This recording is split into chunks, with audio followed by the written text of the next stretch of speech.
और जो आतंकवाद फैलाते हैं उनको मृत्यु दंड का कानून बनना चाहिए, फास्ट ट्रैक कोर्ट होने चाहिए, 3 महीने से ज्यादा वक्त नहीं लगना चाहिए, और उसका मृत्यु दंड के माफी का अधिकार महामहिम राष्ट्रपति को भी नहीं होना चाहिए।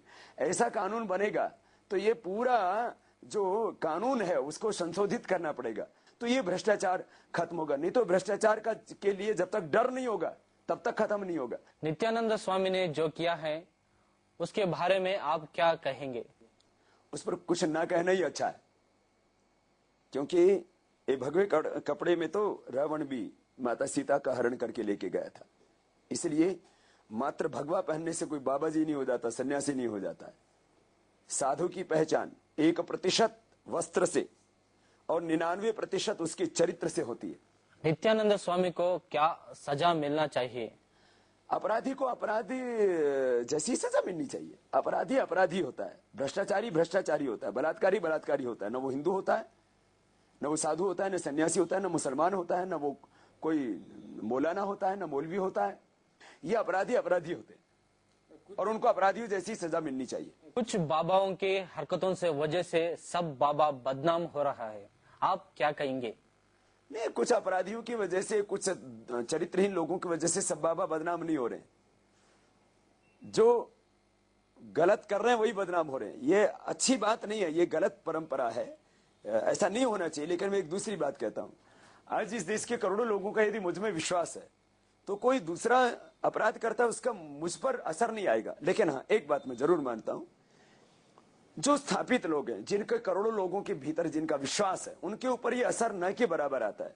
लेकिन जो आम साधु है, नॉर्मल साधु है, देखो साधुओं में भी ऐसा होता है, एक साधु की करोड़ों लोगों में इज्जत है, एक साधु की अपने गांव में इज्जत है, अपने जिले में इज्जत है। लेकिन उस छोटे साधु को जब वो अपने गांव और जिले से बाहर जाता है तब उसको लोग शक की दृष्टि से देखते हैं। तो इसका असर जो कम परिचित साधु हैं, बहुत फेमस लोग साधु नहीं हैं, उनके ऊपर जरूर असर पड़ता है। तो ये एक अच्छी परंपरा नहीं है, इससे संन्यास को नुकसान तो होता ही। रामदेव जी, मुस्लिम आरक्षण के बारे में आपका क्या विचार है? आरक्षण आंशिक समाधान है, क्योंकि आरक्षण देने से एक जाति के, एक मजहब के लोगों को 1%, 2%, 5% उसका लाभ मिलता है, और वह भी उस जाति में जो प्रभावशाली लोग हैं, ताकतवर लोग हैं। जैसे कोई आरक्षण दिया दलितों को, कोई आरक्षण दिया मुसलमानों को, कोई आरक्षण दिया कोई और किसी मजहब को, कोई आरक्षण दिया किसी और वनवासी को, आदिवासी को, तो उस वनवासियों में, आदिवासियों में, दलितों में, मुसलमानों में भी जो पावरफुल लोग हैं, वही लोग उसका, क्रीमी लेयर के लोग ही उसका लाभ ले लेते। इसलिए मैंने कहा इस देश में पूर्ण समाधान यही है, इक्वल एजुकेशन सिस्टम। गरीब और अमीर का बच्चा, मुसलमान हिंदू का बच्चा एक स्कूल में, एक कॉलेज में, एक यूनिवर्सिटी में पढ़े और हर हाथ को काम हो, तो ये 2 काम हो गया। एक भी आदमी बेरोजगार ना रहे, तो ये 2 काम हो सकता है हिंदुस्तान में। तो फिर ये आरक्षण का के नाम पर लोगों को जो ठगा जा रहा है, धोखा दिया जा रहा है, बांटा जा रहा है, ये विभाजन बंद हो जाएगा और देश बच जाएगा। देश में नक्सलियों का आतंक फैल रहा है, इसका निवारण के संबंध में आपके सुझाव क्या है? पहले तो इस नक्सल के लिए जिम्मेदार है हमारा corrupt political and bureaucracy system. Bureaucrats और पॉलिटिशियंस हमारे करप्ट हो गया। वनवासियों को, आदिवासियों को उनका हक नहीं मिला। जहां आज छत्तीसगढ़ में, उड़ीसा में, झारखंड में, जहां पर ये नक्सलवाद फैला है, वहां तो बहुत समृद्ध प्रांत है, वहां कितना आयरन ओर है, कितना कोयला है, कितना मैग्नीशियम है, कितना एल्यूमिनियम है, कितना हीरा है। छत्तीसगढ़ में हीरा भरा पड़ा है, कोयला भरा पड़ा है, आयरन और भरा पड़ा है। वहां क्यों हो रहा है? उनको उनका हक नहीं मिला है। इसलिए पहले तो करप्शन को खत्म करना चाहिए। और दूसरी बात, जो नक्सलवादी आम आदमी को भी मार रहे हैं और पुलिस को भी मार रहे हैं, मैं एक बात कहूंगा, पुलिस तो ये करप्ट पॉलिटिशियंस का आदेश पालने के लिए बाध्य है, इसलिए पुलिस को मारने से बात नहीं बनेगी। इसके लिए मैं ये नहीं कहना चाहता कि नेताओं को मारो, लेकिन एक बात ये कहना चाहता हूं कि ये व्यवस्था बदलना पड़ेगा, सिस्टम को चेंज करना पड़ेगा, और बदलने का तरीका हमारा लोकतांत्रिक और अहिंसक होना चाहिए।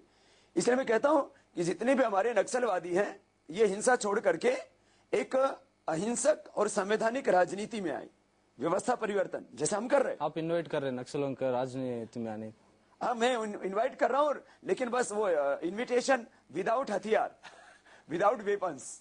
हाँ, तो विदाउट वेपन्स उनको आना पड़ेगा। तो स्वामी जी, आप योग से रोग निर्मूलन अभियान अब तक क्या क्या सफलता योग से रोग उन्मूलन में मैंने लोगों का थायराइड की ओर किया है, हाइपरटेंशन की ओर किया है। जो लोग पहले बोलते थे पॉसिबल नहीं है, हमने आर्थराइटिस की ओर किया, अस्थमा की ओर किया, इनफर्टिलिटी को दूर किया, हेपेटाइटिस को, सोराइसिस को, कोलाइटिस को, पेनक्रेटाइटिस को। माने एक शब्द में बोलूं तो कैंसर से लेकर के कॉन्स्टिपेशन तक, कैंसर से लेकर के कॉन्स्टिपेशन तक हमने सभी बीमारियों को योग के द्वारा अच्छा किया। उसके पूरे के पूरे साइंटिफिक एविडेंसेस हमारे पास में है। माने 99% प्रॉब्लम्स का हमारे पास सॉल्यूशन है। एक्यूट मैनेजमेंट को छोड़ करके कुछ जीवन रक्षक दवाइयां, लाइफ सेविंग ड्रग्स कुछ लेने पड़ सकते हैं, या जब बहुत ज्यादा कोई तकलीफ बढ़ गई, ब्रेन की में बहुत ज्यादा बड़ा ट्यूमर हो गया, हार्ट में 100% ब्लॉकेज आ गया, तो ऐसे कुछ परिस्थितियों को छोड़ करके इमरजेंसी ट्रीटमेंट और बहुत ही नेसेसरी, बहुत जरूरी जो ऑपरेशन है उनको छोड़ करके 99% हमने मेडिकल साइंस में लोगों को हेल्थ देने के लिए, माने primary prevention, secondary prevention, chronic management, cure, rehabilitation and palliation, इस सब में हमने काम किया है, खाली एक एक्यूट मैनेजमेंट को छोड़ करके। आप बोल रहे हैं योगा से जीवन ज्यादा हो जाता है, आयुष्य बढ़ता है, आयुष्य बढ़ जाते हैं 400 साल तक, कैसा हो जाता है? देखो पहले हमारे लोग 400 साल देते थे। मैं एक बात कहना चाहूंगा, इस पिंड का आयु 400 साल और इस ब्रह्मांड का, यूनिवर्स का आयु 4 अरब वर्ष, मानी 400 करोड़ वर्ष, ऐसा ये हमारे ऋषियों ने हमको बताया और ये फैक्ट है। 1,96,08,53,110 वर्ष तो सृष्टि को बने हो गए, तो ये ब्रह्मांड तो ठीक चल रहा है, पिंड में गड़बड़ हो गया है क्योंकि हमने प्रकृति को ठीक नहीं रखा। जीवन के लिए जो आवश्यक तत्व हैं, ऑक्सीजन, एयर पॉल्यूटेड हो गया, वाटर पॉल्यूटेड हो गया, सोइल पॉल्यूटेड हो गया, तो उससे जो है आहार और प्राण ये दूषित हो गया। दूसरा डिजनरेशन हो रहा है